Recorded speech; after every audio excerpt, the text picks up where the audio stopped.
for everybody for coming today. This is far more people than I was expecting. So this is phenomenal to see everybody here and to see there's an interest in learning about the colonial history of St. David's.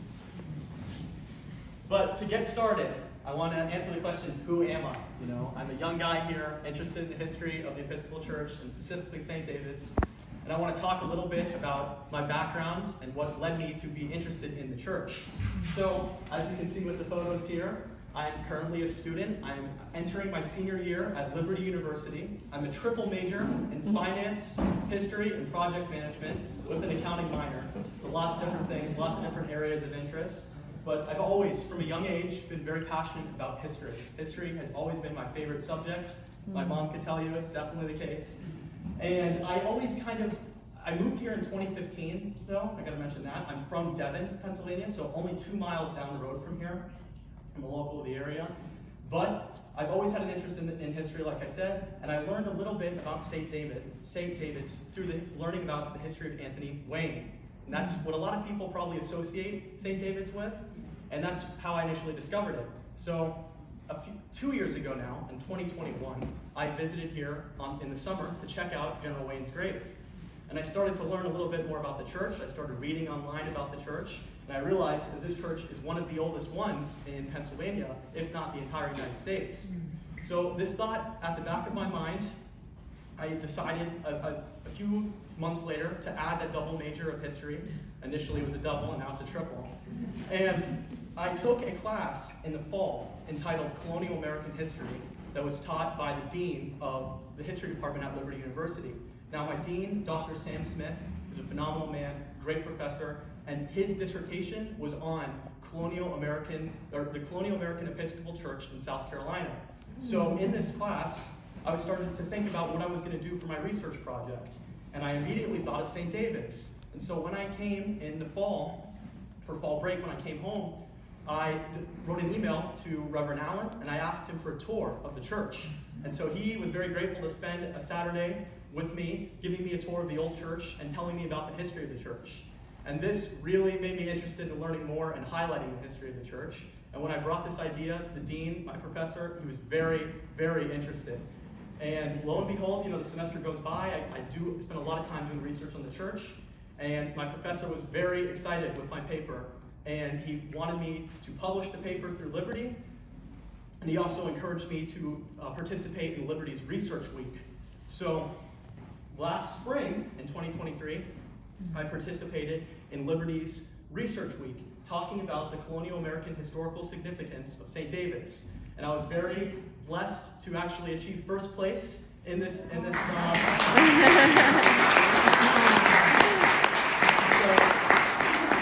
I think it's safe to say that people at Liberty were impressed. And you can see here from the photos, a wonderful photo that Brad took of me in the old church, and me explaining the history of the church to the deacon, actually, at my church in Lynchburg. So, to get into what we're going to be talking about today, Old St. David's Church, which is located in Radnor, Pennsylvania. The church has been around for a very long time. The first recorded communion here was on September 2nd, 1700. And the church was actually the first church in Pennsylvania that was founded by Welsh Anglicans. So it has a very unique history in that the first liturgical language that was used here at St. David's was the Welsh language. As I mentioned, it was built in the Gothic Revival style, so very interesting style that's distinct and unique from other buildings here in Pennsylvania. And it became extremely important in spreading the Church of England throughout the Pennsylvania colony. So it initially started with St. Thomas Whitemarsh, St. Peter's of the Great Valley, and Holy Trinity Oxford as some of the first churches that were located outside of the city of Philadelphia. And the main church here, Christ Church, which was the first Church of England founded in the state of Pennsylvania. So this church is one of the oldest ones in the region. It was founded on the frontier of America at this time. It's crazy to think about it now, but yeah, Wayne, Pennsylvania was the frontier of the civilized world at that time. This was how we would maybe think of Alaska as the far, barren northern parts of Alaska. This was the edge of the world. Very interesting that we have people that came and settled here to found this church. And I want to talk a little bit about at the beginning of my talk here about the historical significance of the church. So as I mentioned, it was the first Welsh church that was founded in Pennsylvania, and it became a springboard of other churches throughout the area that were not just Welsh, but just generally in the Church of England. Also, the historical figures that existed and were members of the congregation here were essential and had many times probably personal relationships with some of the first founding fathers of the United States. So, to understand St. David's, we kind of have to understand Southeastern Pennsylvania, because this is a very complicated region with a deep history of many different people from all over Europe. So St. David's is now located in modern day, the border between Chester and Delaware County. Some of the first people, not the first people here though, at least from Europe, were Welsh people. And this was an area that was settled by Welsh Quakers that were trying to get religious freedom from England and from the Church of England and England, the government that controlled much of Wales. As I mentioned, the earliest settlers were Welsh along with the Swedes, which not a lot of people know about, and many of the towns that exist in this area in the main line have Welsh names. Berwyn, Tredyffrin, Bryn Mawr, Upper Merion, Radnor. These are all names that come from Wales. That's why they're very hard to pronounce. So this is a map, though, that we have in our possession that comes from a very old book that is talking about the history of the Church of England in the U.S. There's two maps that exist in this book, one of the Carolinas and one of the northern colonies. And on this map, as early as 1730, you can see Radnor is marked as St. David's and Montgomery, which is likely St. Peter's in the Great Valley. You also can see Oxford here. So we have three churches on this map as early as 1730 that have already been marked into a pretty accurate map of North America. So you already see within 15 years of the church building being built here, we already have it marked on maps. So that shows that it was a very important place in southeastern Pennsylvania. Now, I was more familiar with this, and I believe many are. Many people associate Pennsylvania with William Penn, Penn's Woods, who basically founded the English colony, or the Quaker colony here. Now, William Penn was an English Quaker, like I said. He founded Pennsylvania in 1682, and it was envisioned as a refuge for Protestant Christian religious minorities. He wanted there to be freedom of religion here, generally within the Protestant denomination, because Catholics were not liked, but they wanted to have freedom of religion, and that's what he envisioned Pennsylvania to be. And so Welsh Quakers and Welsh Anglicans, German Lutherans, Moravians, Swedes, Dutch, they were all allowed to come to Pennsylvania and establish the colonies here, or groups here. So, getting in, as we mentioned, southeastern Pennsylvania, we're going to be talking a little bit about the Welsh Tract. At this time, like I mentioned, the Welsh Tract was on the edge of civilization. This was the edge of the known world, and this was an area that was given to Welsh Quakers specifically, and it was envisioned as a kind of new Wales, in that it was, initially when it was founded, it was very short-lived, but initially when it was founded, it was sort of an independent country. They had their own language. Welsh would have been the language spoken here, and they even, for a very short time, tried to establish separate judicial powers from the Quakers that existed in Pennsylvania. Now, the English and the Quakers were not a fan of this at all, and so it did not last very long, as well as the Germans trying to do the same thing, and they consolidated their power in, I believe, 1684. So at this time, English was not spoken, like I said. This is a huge area. The Welsh Tract was a very large area that encompassed Chester County, Delaware, Montgomery County, and you can see, like I mentioned here, you can see the Schuylkill is drawn on this map, as well as the Pennsylvania Railroad, just to give you reference of or the main line railroad, just to give you reference of how big the Welsh Tract was. It was not an insignificant area. This is what the main line is today. You can see Haverford, Willistown, West Whiteland Township, a very, very big area.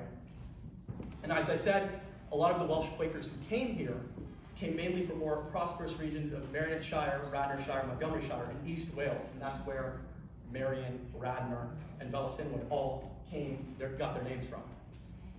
So, when the Welsh people came to modern-day Radnor, when they were going to build a church in the Church of England, they wanted to name it after the cultural hero of Wales, St. David. Now, many people that are Welsh are named David, as well as my grandpa who's sitting here, Welsh man, he's named David. So, St. David is a very important figure, like I said, in Wales. He's the patron saint of Wales. He was a monk that lived in the early 6th century, and he founded a monastery, the Brotherhood of St. David's Cathedral in Wales. March 1st is the St. David's Day, the National Day of Wales. So he's a very important figure in the history of Wales, and it makes sense why the Radnor, or the Welsh Anglicans that came here, wanted to name their church after the patron saint of Wales. So, some of those first Welsh Anglicans that came here, one of them was named William Davies. We don't know a lot about William Davies. One of the key mysteries that exists of the church is how it got its land. And not many people know, no one knows, it's a mystery, but Henry Pleasance, who wrote an excellent book on the history of St. David's, estimates that William Davies was the one who gave his land. He was a wealthy merchant. He gave a portion of his land to the Anglican community here to found St. David's. Now, we don't know, like I said, there's no picture of St. William Davies out. He lived a very long time ago, but something that we do have is a document. This is a financial document from 1736, and you can see the people that signed it. You can see Reverend Hughes, who was the rector here for a few years in the 1730s. You can see William Davies right under Griffith Hughes, and you can see at the bottom Isaac Wayne, who is the father of the General Anthony Wayne. So very cool document. This is down at HSP, so I got a chance to look at this document when I visited a few weeks ago. So it's pretty cool that they have something. We have something that goes as far back as 1736, talking just about the finances of the church. So initially, when they came here in the 1690s, 1700, they had a wooden church. Now the wooden church burned down, I believe, in 1710. So we don't know a lot about that. But what we do know is what the wooden church might have looked like. Now, I did not know this at all until recently, but the oldest building in the state of Pennsylvania is a log cabin called the Lower Swedish Cabin that was built in around 1640. As I mentioned, the Swedes were actually the ones that were here before the Welsh or the English. They were here for a long time, but they were here more in the past than anyone else. This is the oldest building in Pennsylvania, though, and it's in modern-day Upper Darby. And then another building that might give us an example of what the earliest wooden church of St. David's looked like is the Nothingle Log House in New Jersey. Now this building is actually the oldest building in the East Coast of the United States. Growing up as a kid, I always associated, spent some time in Massachusetts and Rhode Island. I always associated the oldest building that would be in the US, Massachusetts or Rhode Island, at least in the eastern portion of the US. But it's actually in New Jersey. So pretty cool that it's there. And this is early examples of Swedish log cabins. Now many people associate the American West, and I think the idea of American expansion with the idea of the log cabin. But where this idea came from is actually the hardy Swedish settlers who came here and learned how to build log cabins through the forest of Sweden. So that's actually where we get the idea of the log cabin, is from the Swedish settlers of Pennsylvania, Delaware, and New Jersey. Pretty cool. And to go into detail a little bit about New Sweden, which not many people know about, like I said, you can see it encompassed northern Delaware, southern New Jersey, and Pennsylvania. The capital was Fort Christina, which is now where the Christina Mall is. Not exactly there, but that's what people associate Christina with. And they had control over the area for about 20 years. Now, there's a variety of reasons why they weren't able to hold on to the area, but what not many people realize is that the Swedish Empire was actually one of the biggest and most prosperous in the world in the 17th century. They had a very large landholding all over Sweden, modern-day Finland, Denmark, Norway, parts of Germany, parts of the Baltic nations, parts of modern-day Russia. They controlled a lot of land and were a heavy hitter in the European empires. And in 1655, that's when they would kind of lose New Sweden because they got involved in a very large war called the Second Northern War, which was Sweden, Prussia, and Brandenburg, and other allies versus Polish, Lithuania, Russia, Denmark, and Norway. And Sweden would win this war, massive, very complicated war. They would actually win and gain some more lands in Europe. But over 70,000 people died. It was a massive conflict. And in the confusion, the sneaky Dutch aligned with the Swedish enemies, and they decided to go in and take over New Sweden. Now, when they went in and took over New Sweden, which was around the start of the war, they didn't they didn't really do anything to the Swedish people living there. They got rid of the administration and took over as the Dutch administrators over this area, but they largely let many of the Swedish and Finnish people as well just kind of live here in peace and continue their ways. So in that confusion, they took advantage of the confusion of the Second Northern War and went in and basically destroyed the new Swedish colony. Now, another thing that's very important to note is many of the Swedish people that were around in New Sweden still were living and were still living in this area when the Welsh came here. And the only record of the construction of the first original church across the street was actually done by members of the Swedish clergy who came here in a very large celebration of an ecumenical Protestant celebration with many different priests and people of backgrounds that came here. And it's mentioned in a book that was written by Israel Krillius in his History of New Sweden, which was done in 1759. And here you can see he's talking about the priests that came and witnessed the construction of the church. Here is Gloria Dei, old Swedish church in Philadelphia. It was built in 1700, another very old structure that exists here. But many times the congregations of the Swedish congregation, the Swedish priests and the English priests would minister at each other's churches because of the lack of priests that existed in America. So there was a lot of cooperation and friendship that existed between the Swedes and the English. And getting in more to St. David's, now that we have a background a little bit of the area, we're going to talk about the first missionary, and who I believe is a very, very important missionary in spreading the Anglican Church in Pennsylvania. This is Reverend Evan Evans.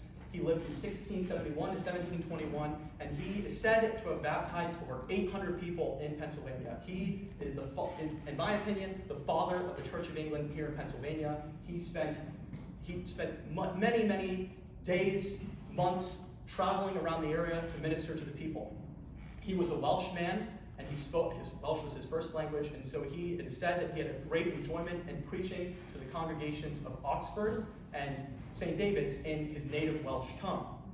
And it's kind of, Evan Evans is a very interesting figure because he lived such a long time ago, we don't really know where he's buried today, but after a lot of research, I have come to the conclusion that he's most likely buried in the churchyard of Christ Church. Unfortunately, in an unmarked grave, and I think it's something that the Episcopal Church, especially the Diocese of Pennsylvania, should do is to commemorate a plaque for him in the churchyard to say he's buried here. You can see inside of Christ Church, there is a plaque from the Society of the Propagation of the Gospel that lists Evan Evans as the second rector of Christ Church, but he was the first missionary who came to Radnor. It is in his letters to the society that we have the first mention of any sort of church here, and he was the first missionary to come here and minister to the people here who had a desire for a Welsh priest. So, to get a little bit into the Church of England and how it spread in the New World, we have here some information about the Society for the Propagation of the Gospel in Foreign Parts. It's kind of a long name. They had long names back in the 1700s for organizations. It was founded in 1701. And it was meant to be established to help spread the Church of England in North America. It was under the direct authority of the Bishop of London, and at this time they began to realize that there were more and more Anglicans coming to the New World, and they wanted to do something about helping to spread this here. Initially, the first missionaries were in South Carolina, which my professor will be very happy that I mentioned. But this was an area, and St. David's and Oxford were two areas that had a presence of Episcopal or Church Anglican people that existed before the society was established. And that's something that makes both Oxford and St. David's very unique, is that they existed before the society became an official organization.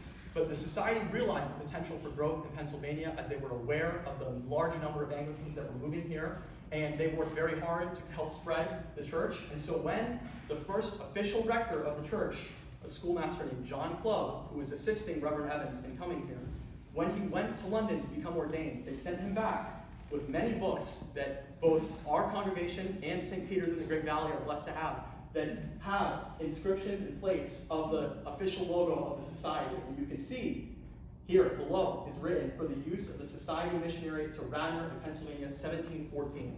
So it is very cool that we have books, many of them are from the 1660s in our library, that were probably brought with the first missionary, John Clubb, to this parish. Very, very unique. So, We talked a little bit about Reverend Evans. We talked about the society. Now we're going to talk about the first official rector of St. David's, Reverend John Clubb. Now, John Clubb is also a mysterious figure, as he lived a very long time ago. But he was very beloved by this community. He was familiar to the community. They had known who he was. He could speak in the Welsh tongue, and he was, like I said, the schoolmaster of Christ Church in Philadelphia. As early as 1707, Reverend Evans was writing to the society, petitioning them to establish a Welsh speaker priest, full-time priest here, as the Welsh people and the people of St. David's were yearning for a Welsh-speaking missionary. So the society would eventually decide in 1713 to call John Clubb back to England so he could be ordained, and in that time, anyone who was to be ordained had to travel all the way back to London to be ordained because there was no bishop in the United States. And to be ordained, you had to be ordained by the bishop. So there was a lot of confusion. It took a long time. You have to remember, in those days, it took months to get across the Atlantic Ocean. So to these people, traveling to North America would be equivalent of us traveling to the moon. It would have been a whole world away from their home in England. But Reverend Clubb was very faithful in his duties. He came here in 1714 and began doing his missionary work here. And initially, he was the rector of not just St. David's, but also Oxford, Holy Trinity in Oxford. And so multiple times a week, Reverend Clubb would travel between these two parishes, which even today is not an easy ride. You know, you have to go on 76, and 76 is a nightmare. No one likes 76. No one likes it. But you can imagine, back then, it would have been way worse than traveling on 76. It would have been a lot worse. You would have had to travel across rivers on horseback, and like I said, this was the American frontier. It was not an easy thing to do. And another thing that I think a lot of Americans and people in general just take for granted today is our air conditioning and our heater. They didn't have that back then at all. When it was 90 degrees like it is today, they couldn't just go inside the air conditioning. They would do a lot of their missionary duties under these terrible conditions, and many of them lost their lives because of it. And Reverend Clubb was one of those people. His widow, after he passed away, as it said, it was due to his constant traveling on horseback, traveling to minister to his people, is why he got sick and died. And that's the thing about Reverend Clubb, is he was only here for a year. He was here, was present for the laying down of the cornerstone of the St. David's Chapel, the Radnor Chapel, that was laid. The cornerstone was laid down in May of 1715. They built the church extremely quickly, and by December, it was built. It's pretty amazing that they were able to get the materials to build this church back then on the edge of the known world, the edge of the frontier. They were able to get them all here and build it in a pretty fast time. But unfortunately, right before Christmas, right before the first service, Reverend Clubb would get sick and he would pass away. And Reverend Clubb, like Reverend Evans, is likely buried in Christ Church in the churchyard. However, something that we have about Reverend Clubb, a piece of information I was able to get from Christ Church, is his burial record, which is listed here, and lists that he was buried on December 17th, 1715. And many of you might, if you're a parishioner here at St. David's, you might be familiar with the name of Reverend Clubb, because there is a scroll commemorating him in the old chapel, the vestry room of the old chapel. But like I said, he was the first full-time minister here, and I would say a martyr, as he died of sickness from his constant traveling to minister to the people in Oxford and in Radnor. So, talking a little bit about the church building. You can see here an early artist depiction of the church and a modern photo that I recently took. But as I said, Welsh Episcopalians were here, or Welsh Anglicans were here as early as 1700, and initially they had a log cabin. That log cabin would burn down, and they wanted a more established structure that would last a long time. And you can see they did a very good job in building their church, as it's still here today. But they would build it in 1715, and as I said, it took 7 months to build, so a relatively quick construction. And there were some additions that were added later on, like you can see the gallery and the exterior staircase, which is very unique. It's a unique thing to St. David's. The chimney was also added initially. There was no heat in the service. I don't know if I can imagine that in a cold winter with no heat. And then you can see the front porch with the front entryway was also an addition. So the first Welsh settlers that came here took a lot of emphasis from Welsh architecture. You can see here an example of St. Michael's Church in Radnorshire, Wales. It was likely built in the late 16th century. You can see the similarity that exists between St. David's. You can also see in this church the Gothic window, which were likely in the Gothic revival style. Like I said, St. David's was constructed in that way. This is likely the way the windows were initially before they switched to Georgian style. And here you can see a better photo of the tip on the construction. You can see right there on the window of St. David's with now the new Georgian window. But you can see here is the church, St. David's, in Wales as well with that Gothic style window. Another thing to note about the interior of the church is that initially, the altar has always faced east. You can see they built that in that way.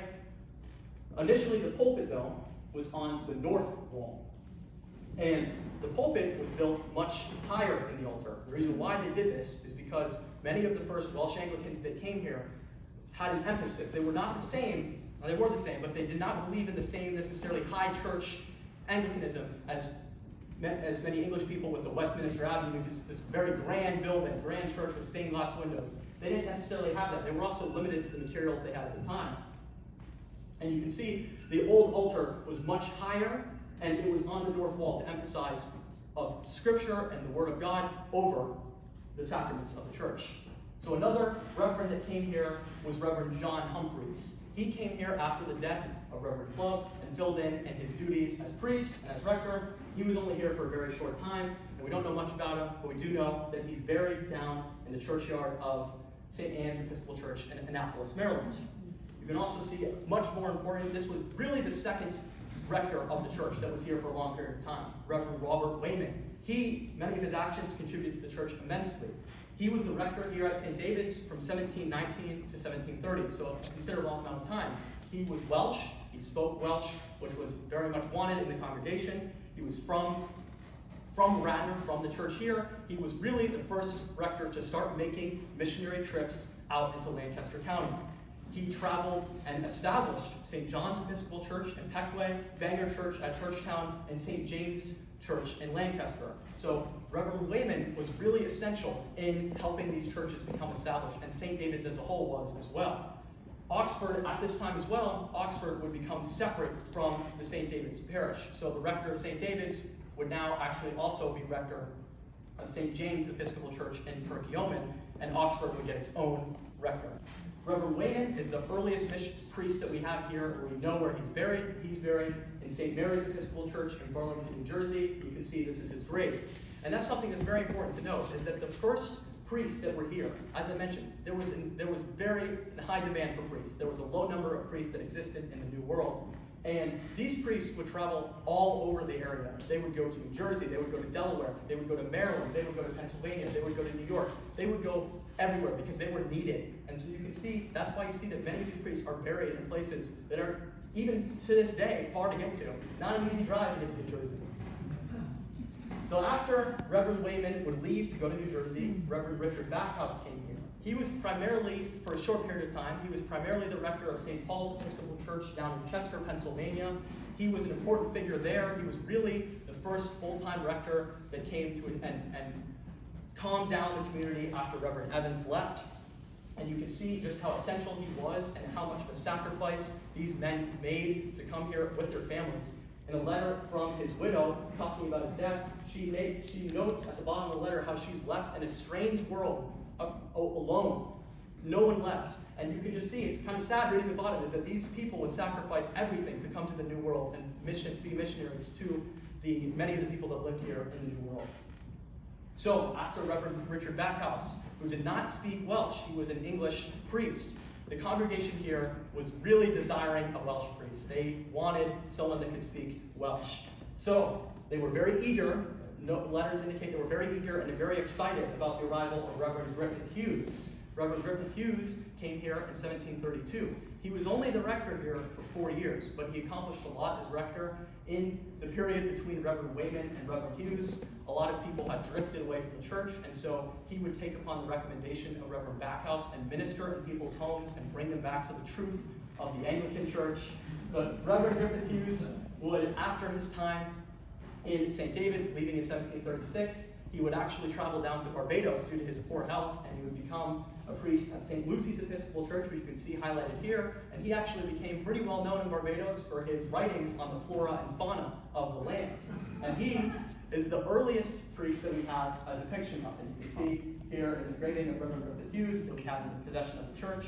very cool to see that we can have an idea of what he looks like as a Welshman. So, after Reverend Hughes left in 1736, we have the arrival of one of the most impactful rectors of St. David's. He was not only the rector of St. David's, but also St. Peter's in the Great Valley and St. James in Perkiomen, and this is Reverend William Curry. Reverend Curry is a very interesting figure. He was really the first long-term rector of St. David's that was not a Welsh speaker. He was a Scot, and he is buried right outside behind the altar in the churchyard, and he's buried there with, he actually had 2 wives, not at the same time, but he did have 2, and he's buried there with both of his wives, and he is a very important figure of the church. Not many people know this about Reverend Curry, but he was actually a Scottish Presbyterian before he came to the New World. He initially came to Delaware to become a school teacher, and while he was there, he fell in love with the daughter of a very esteemed man, Reverend George Ross. Reverend George Ross, like Reverend Curry, was also a Scot who was raised Scottish Presbyterian and became a member of the Church of England. And Reverend George Ross, I can imagine, had a very stern talking to with Curry, and so said, if you want to marry my daughter, which I imagine, you must convert to the Church of England. So Reverend Curry would travel back to England to be ordained, as they did, and would come back and was assigned as a missionary under the Society to Radnor. And so he moved here in 1737 with his wife, Margaret Curry, and they would settle here, and this began the tenure of Reverend Curry. Now, Reverend Curry, as a convert to the Church of England, was a very staunch Orthodox Anglican, and he was not a big fan of the Great Awakening. This was a religious phenomenon that took over the United States in the 1730s, 1740s. One of the principal founders of the ideology of the Great Awakening was Reverend Jonathan Edwards. Now, the Great Awakening is kind of a complicated thing, but I would say that, and my professor as well would say this, as he is really a scholar on the Great Awakening as well, as it was the birth of the evangelical Christianity movement in the United States. It taught the idea of individual salvation that was separate, that could be separate from the church. And many of the thinkers of the Great Awakening, such as Reverend George Whitfield, Gilbert Tennant, they taught the idea of an individual salvation between God that could be attained through in your heart. And Whitfield was a very interesting figure. My professor equated him as being the first celebrity in North America. He was very, very popular. Everyone knew who Reverend George Whitfield was. He was a clergy in the Anglican Church. He was a member of the Church of England, but he was a dissident in that he had very Calvinist viewpoints, and but overall he was a very charismatic speaker who had excellent oral presentation skills. He had a very strong personality as well, and in 1739 he would come to Pennsylvania to kind of ignite the Great Awakening here, and it is said that he spoke at St. Peter's in the Great Valley. It is very probable that he could have spoken as well at St. David's. We don't know for certain, but he could have spoken here. He definitely spoke at Christ Church in Philadelphia, and Benjamin Franklin estimated that thousands upon thousands of people came to hear George Whitfield. Everyone wanted to hear George Whitfield. He was very, very well known. However, and his presence here did not make Curry very happy. In a letter dated July 1740, Curry would write to the SPG regarding Whitfield's influence in Radnor, Perkiomen, and the Great Valley. In the letter, Curry described how Whitfield caused, quote, pains and labor among his congregation. Curry also told how Whitfield raised such confusion among the people of this province, and that the generality of my hearers not only run after, but adore him as an oracle from heaven. Curry went on to describe Whitfield as a deceiver, and fellow awakener Gilbert Tennant as a kind of madman. So Curry was not a fan of these men, as I mentioned, and he was very fearful and saw that members of the congregation were gravitating over Whitfield and Tennant. But this would be a relatively short-lived enthusiasm over at least the congregation here in Radnor. By 1742, things were reported to be back to normal, and I think the reason why this was the case is that many people, while they were very attracted to the charismatic nature of Whitfield's preaching, were not a fan of his Calvinist viewpoints. Additionally, many of the people at this time were still very loyal to the Church of England, and if they wanted to hear the kind of preaching that Whitfield was preaching, they would have to go to a Quaker or Presbyterian or church that was very unique and different from what many people were brought up with. But it's very important to note the Great Awakening was essential, in my opinion, in changing the American people, and that it was an ideological revolution that taught the American people that it was okay to rebel against the clergy. And if this was something, and if the American people could rebel against the clergy, they could definitely rebel against the king. So this was very essential in preparing the American people's minds to, a few decades later, rebel against the king. So Reverend Curry did a lot of things here in Southeastern Pennsylvania. As I said, he was the rector of 3 parishes, not just St. David's. At this time, they were all kind of one. And he would travel to St. James and Perkiomen, which you can see here from his house. He wouldn't initially buy this house, but later on he would buy the home of Lord Stirling, which is something we'll get into. But you can see the 3 routes here from Curry's home to St. David's, Curry's home to St. James, and Curry's home to St. Peter's. So he was a very well-traveled man, and in his letters, he talks about his routine sickness and poverty. And this is something, Reverend Curry was not necessarily a poor man, as he died with a lot of land and multiple properties, but it is true that many of the early society missionaries did not get much money. The members of the Anglican congregation were not used to paying for their priests, because in England, the taxpayer dollars went into the priest's income. So this was something that was very new to members of the Church of England and to Anglicans here in Pennsylvania. And so it took a lot of time before churches were able to raise funds to pay for a lot of their clergy. But another thing that's very important to note, and something that we really were able to work on here as my time as intern, and I mentioned this on my poster board as well, was the theft at St. David's. So in the vestry room of the church, we have a plaque commemorating a theft that happened at the church, where glassware and a communion set was stolen, as well as some Spanish cloth and a Bible. All these things were stolen, and in the church, it's marked as June 17, 1742. However, Henry Pleasance, in his book, marks these as being in the American Weekly Mercury, another newspaper, where the church marks it as being in the Pennsylvania Gazette. So this was something that I really wanted to get to the bottom of. It was interesting. I thought, who was right? Someone was right here, and maybe it's in both, maybe it's in one. And it's something I spent a lot of time researching. But I went down to HSP and was able to learn how to use a microfilm machine, which was very interesting. That was the whole project in itself. And we were able to find 2 recordings of the theft at St. David's that happened in July of 1742. Specifically, July 14th, 1742 is the first time that there's a mention of these 2 thefts, or of one theft, but it's marked in 2 papers. And you can see here, this is the American Weekly Mercury from July 8th to July 15th, 1742, marking the theft in the church, as well as the Pennsylvania Gazette. So it was actually in both. So we were able to find that the theft did indeed happen, and it was marked in both the American Weekly Mercury and the Pennsylvania Gazette. Now this is something that's interesting to note, because Benjamin Franklin was indeed the publisher of the Pennsylvania Gazette, and he did not just publish this theft, but also many homilies that were given by William Curry. So it is safe to say that Benjamin Franklin and William Curry were definitely acquaintances and possibly friends. Very interesting to see that we have our rector here, his work was published in Benjamin Franklin's papers. So I know a lot of people are excited for this. We're going to be talking a little bit about St. Peter's in the Great Valley. As I mentioned, it is probable that Reverend George Whitfield spoke at St. Peter's, but another figure that was very important that also spoke at St. Peter's was Reverend Henry Muhlenberg. Reverend Muhlenberg is widely considered to be the father of the Lutheran Church in North America, and he was coming to Pennsylvania because of the large German population that existed here. And it is said that Reverend Muhlenberg and Reverend Curry came into agreement where Reverend Curry would allow Reverend Muhlenberg to come, give a homily, and preach at St. David's in both German and English. There was a very large population of German indentured servants that only knew how to speak German in the St. Peter's Great Valley area, that were in dire need and really wanted someone to come speak to them in German. So Reverend Muhlenberg would come to St. Peter's and preach in both German. Reverend Curry would allow him to preach in German if he could also preach in English. And many people were very moved. It is said many of the congregation were very moved by Reverend Muhlenberg's preaching. And you can see I was able to visit St. Peter's in the Great Valley, beautiful church. Here's an early photograph of the church, as well as a photograph that I took of the interior of the church.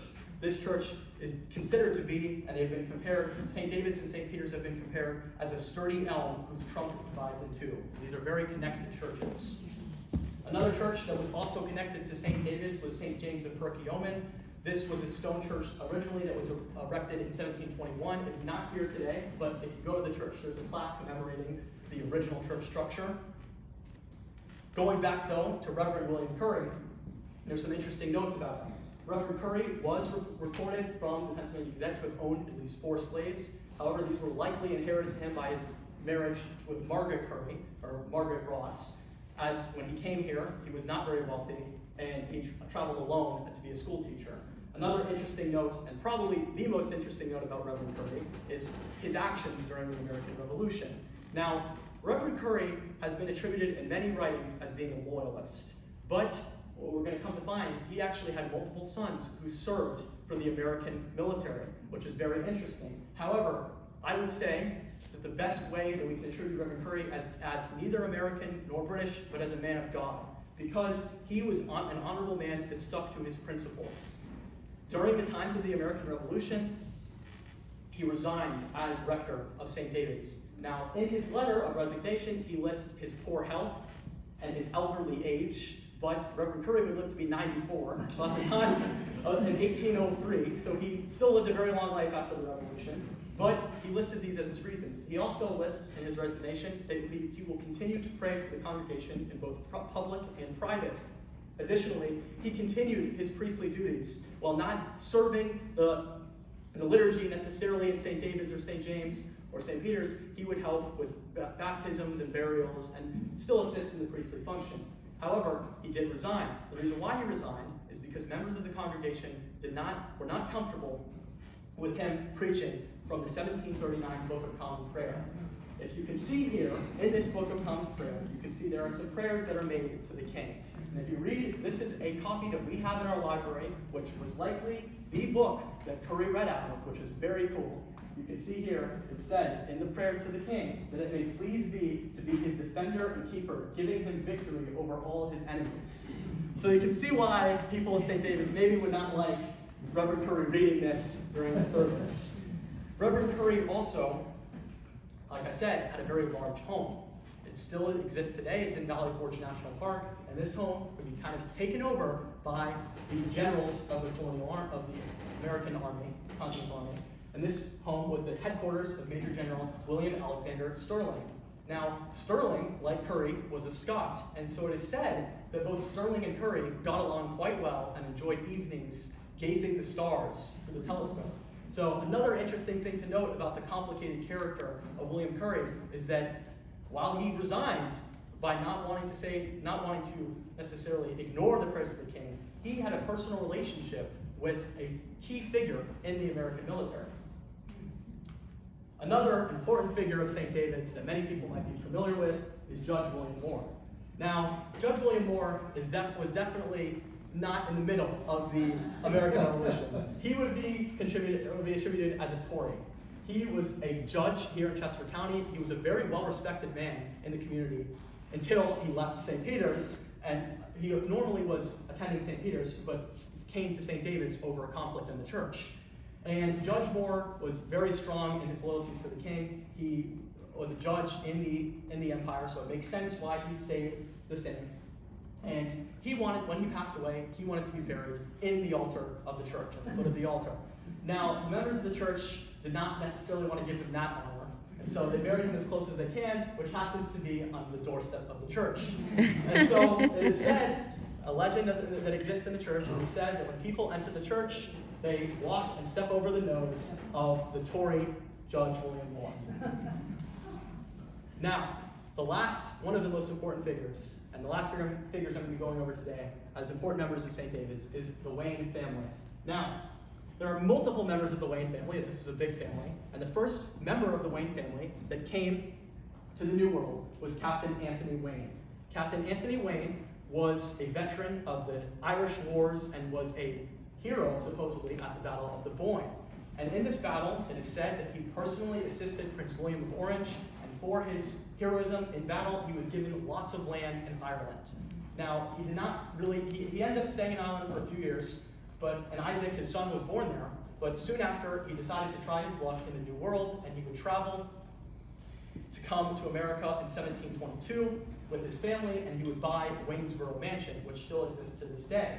Now, Isaac Wayne, his son, would also be a captain in the French and Indian War. So these were two men that were very brave in their service to the Church of to England as a whole. Now, Captain Isaac Wayne died in 1774, so it is not necessarily known where his allegiance would have been in the American Revolution, but it would have been interesting to see where his allegiance lied as he fought bravely for the British in Canada against the French in the French-Indian War. A funny, interesting note here is that Isaac Wayne's daughter would marry William Hayman, who was a veteran of the American Colonial Navy in the war, and his daughter is listed on William Hayman's grave as his amiable consort. Kind of an interesting thing there. But as I said, the Wayne family became a very wealthy family here, and they would own lots of land.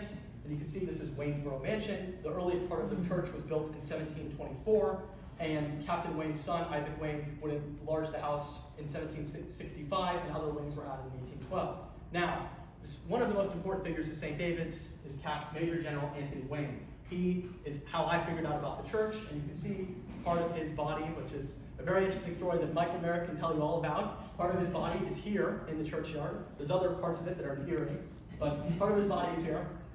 And he was a prominent member of the community, and it is very interesting to think of the three strong personalities of Reverend Curry, Judge Moore, and Major General Anthony Wayne, all in the tiny St. David's Church at once. And you can imagine that there was probably arguments between all three about the state of the American Revolution.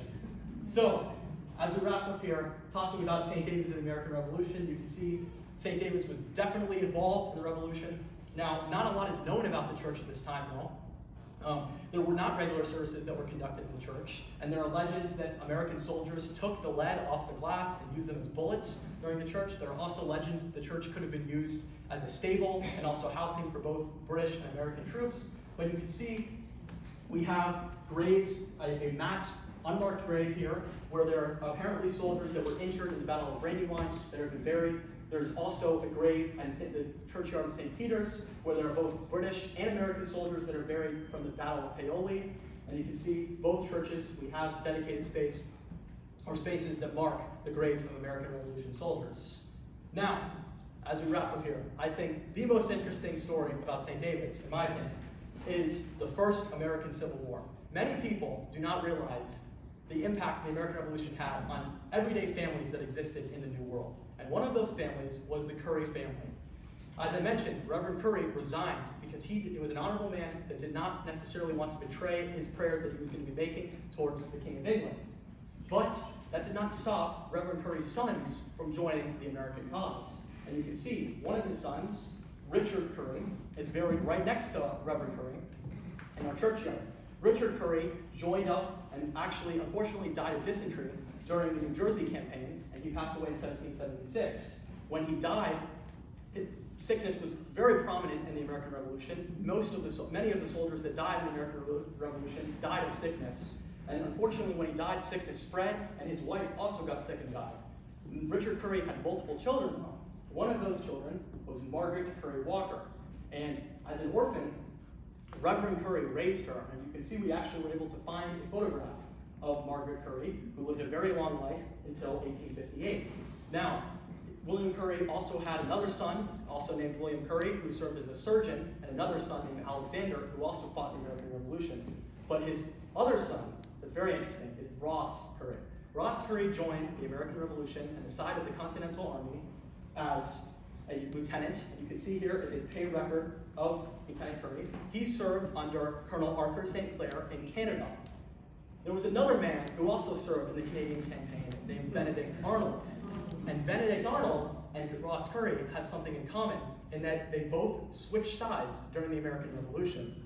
Now, Lieutenant Ross Curry, after the Canadian campaign, for unknown reasons, switched and became an officer of the Pennsylvania Loyalist Regiment. Now, we don't exactly know why Ross Curry left, but my estimate is that many of the soldiers that fought in the Canadian campaign felt that they were not given the credit they were deserved. They thought this was one of the most brutal campaigns of the American Revolution. They suffered severe cold and were not very well equipped for their expedition into Canada. General Washington did not want to send many men up there. It was kind of a ditch attempt to distract the British, and many, many men died in this campaign.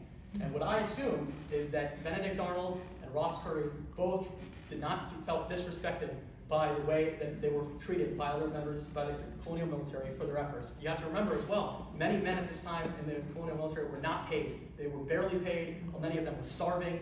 It is, honestly, the more I study the American Revolution, the more I realize it is really a miracle that the American colonists were able to win. There's a variety of factors that came into play, and it worked out just right, but it's pretty crazy they were able to pull it off. But Ross Curry, there's some stories out there that after he joined the Pennsylvania Regiment, he would go and fight in the Florida Wars against the Spanish, not a theater of the American Revolution we learn a lot about. But after that, Ross Curry would settle to Canada, as he couldn't really come back to America, as he probably would have been charged with treason, and in those days they would kill people that were charged with treason. So Ross Curry would settle to Fredericton, New Brunswick, and there he would marry a woman and have multiple children, and unfortunately though, he died of drowning, and is actually buried in Fredericton, New Brunswick. And you can see here is evidence of him being in the Pennsylvania Loyalist Regiment. You can see this is a pension paper that was filled out by his widow in 1827, affirming that he was fighting as a lieutenant for the British in the American Revolution. Another interesting thing to note about Ross Curry is that his descendants, holding the Curry name to this day, live in New Brunswick, which is very cool to see that we have descendants of our Reverend here at St. David's that are living in New Brunswick, Canada. Now, the last rector that I'll be going over briefly today is Reverend Slater Clay. You can see here he looks very distinguished as a young 5-year-old in his painting by John Maximus. I would recommend, the church maybe should consider buying his portrait, but it is $30,000. So it's a little pricey. But Reverend Slater Clay, his role is that he was the first rector of St. David's when St. David's would join the Protestant Episcopal Union of the United States. Reverend Curry was the last rector here when the church was under the Church of England. I don't know if I mentioned this, but Reverend Curry would actually return to St. David's as the priest after the Revolution in 1785. But Reverend Slater Clay would eventually take over after Curry retired, and he would be here for many years. He was also the first rector that was born in the U.S., and by this time, as I mentioned, under Reverend Curry, the church really transitioned from being a Welsh church to being an English church. And the English language became the language of St. David's, and Slater Clay helped carry this over as him being, obviously, an English-speaking rector. He's buried at St. James of Colonial. Now, the last thing that I will cover today is something that a lot of people might not know. But we actually have the comic book here, you can see, and I think you could say the colonial significance of St. David's goes as far to carry over to Batman. As Bruce Wayne, Batman, is said here in a 1969 comic to have been descended from Anthony Wayne. So, Bruce Wayne, a descendant of General Anthony Wayne, a member of the St. David's Church Investor. So, in conclusion, we talked a little bit about the background of colonial Pennsylvania. We talked about the importance of St. David's. And I would say that St. David's has immense colonial American historical significance in that it was initially a Welsh church, along with Oxford, one of the first Welsh churches in Pennsylvania. It then grew to become a member of a prominent church here that helped springboard missionary churches all throughout the shifting frontier of the New World in Lancaster and modern-day Berks County, with St. James of Peckway, St. John's Episcopal Church, and St. James of Lancaster. It was a very important church in helping to spread the Church of England. And also, its figures, its members, its everyday people that came here were very well acquainted with some of the most important people in the American Revolution and in colonial America as a whole, as well as having members such as Major General Anthony Wayne, who were very impactful in the history of America. So I would say that the colonial American significance of St. David's runs extremely deep, as this was a church many people who study American colonial history might not realize was very, very connected to everyday things that we know about and everyday people that we hear about when we study colonial America and the American Revolution. And what I hope to do in the future with my research of St. David's is, in the spring, next spring, I'm going to be, hopefully, if Liberty allows, participate in Harvard's National Collegiate Research Conference. I also hope to visit Lambeth Palace in London to view some of the Fulham papers, which were collections from the Bishop of London that contain many letters that exist between William Curry and the Society. And I also hope to one day maybe get a PhD and write a dissertation on the colonial American significance of St. David's. I also, in the near future, hope to release a booklet on the importance of Reverend Evan Evans, and maybe also Ross Curry and the first American Civil War. So I want to thank these people listed here for their help in my research, and I really enjoyed everyone here working with them. And I want to also give my bibliography. So thank you all for coming today.